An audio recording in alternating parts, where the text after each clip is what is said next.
ঢাকা কলেজের শিক্ষক কর্মকর্তা ও শিক্ষার্থীদের ওপর হামলা এবং টিচার্স লাউঞ্জ ভাঙচুরের প্রতিবাদে সারা দেশের সরকারি কলেজ, সরকারি মাদ্রাসা ও বিভিন্ন অফিসে দিনব্যাপী কর্মবিরতি পালন করেছে বিসিএস জেনারেল এডুকেশন অ্যাসোসিয়েশন। একই ধারাবাহিকতায় মঙ্গলবার 14 অক্টোবর সকাল থেকে দিনাজপুরের ফুলবাড়ী সরকারি কলেজের শিক্ষকরা ক্লাস বর্জন করে কর্মবিরতিতে অংশ নেন। কর্মবিরতির সময় কলেজ প্রাঙ্গণে অবস্থান নেন কলেজের অধ্যক্ষ প্রফেসর খন্দকার মোহাম্মদ হুমায়ুন রেজা কবির, উপাধ্যক্ষ প্রফেসর মোহাম্মদ আহসান হাবিব, বাংলা বিভাগের বিভাগীয় প্রধান মোহাম্মদ সাইফুদ্দিন ইমরান, দর্শন বিভাগের সহকারী অধ্যাপক আহমেদুর রহমান, ইসলামের ইতিহাস ও সংস্কৃতি বিভাগের সহকারী অধ্যাপক মার্জিয়া আহমেদ, বাংলা বিভাগের প্রভাষক মোহাম্মদ মতিউর রহমান, রসায়ন বিভাগের প্রভাষক মোহাম্মদ মনিরুজ্জামান মুন, প্রাণীবিদ্যা বিভাগের প্রভাষক মোহাম্মদ মোসাদ্দেকুর রহমান, ইতিহাস বিভাগের প্রভাষক মোহাম্মদ সারওয়ার হোসেন সবুজ সহ বিভিন্ন বিভাগের শিক্ষকবৃন্দ।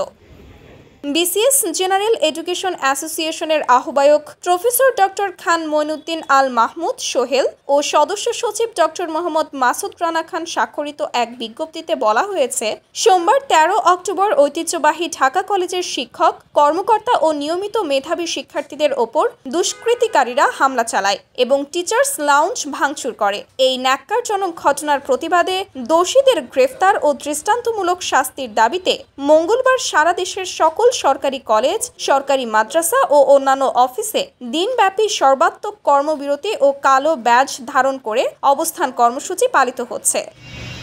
দৈনিক আওয়ার বাংলাদেশ, দিনাজপুর।